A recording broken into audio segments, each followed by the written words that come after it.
ጠዋት ሲነሱ የመገጣጠሚያ ህመም፣ እብጠት፣ መቅላት እንደዛ አጋጥሞት ያውቃል? ያ ከሆነ ሪህ ሊሆን ስለሚችል ይሄ ቪዲዮ ለእናንተ ነው። ሪህ የምንለው በሰውነታችን ውስጥ የዩሪክ አሲድ መጨመር ሲኖር የሚያጋጥም ነው። ጋውቲ አርትራይተስ ይባላል በእንግሊዘኛ።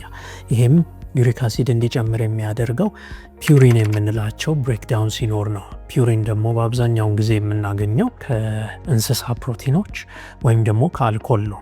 ለዚህ ዩሪክ አሲድ ደማችን ውስጥ በሚጨምር ሰዓት እንደ መርፌ የሚመስሉ የክሪስታል አይነቶች ተደራርበው ይኖራሉ።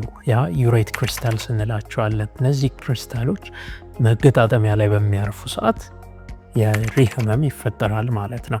ከዛም ባለፈ ኩላሊታችን ላይ በመሰብሰብ እንደ የኩላሊት ጠጠር አይነት አጋላጭ ይሆናል ማለት ነው። ብዙውን ጊዜ ምልክቱ ቀድመን እንደጠቀስነው መገጣጠሚያዎች ላይ፣ በዋነኝነት ደግሞ የእግራችን የአውራ ጣት የስረኛው አካል ላይ እብጠት መኖር፣ መቅላት መኖር እና የህመም ስሜት ነው እንዲኖር የሚያደርጉት። ከዛ ባለፈ ግን ቁርጭምጭሚትም ጉልበትም ላይ ሊያጋጥመን ይችላል። ብዙውን ጊዜ ደግሞ እነዚህ ምልክቶች የሚመጡት ማታ ላይ ነው የሚሆነው። ይህንን ለመከላከል ማድረግ የሚኖርብን ዋና ነገሮች ምንድናቸው? አመጋገባችንን ማስተካከል፣ ምግባችን ላይ አትክልትና ፍራፍሬ ነገሮችን ይበልጥ መብላት፣ ከዛ በተጨማሪ የበዛ ክብደት ካለ መቀነስ፣ አልኮል ካለም ያንን ማስተካከል ያስፈልገናል ማለት ነው።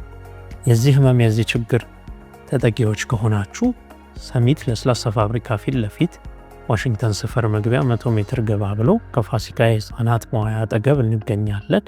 ዶክተር ኤልያስ ነኝ ከኢትዮ የውስጥ ደዌ ስፔሻሊቲ ክሊኒክ።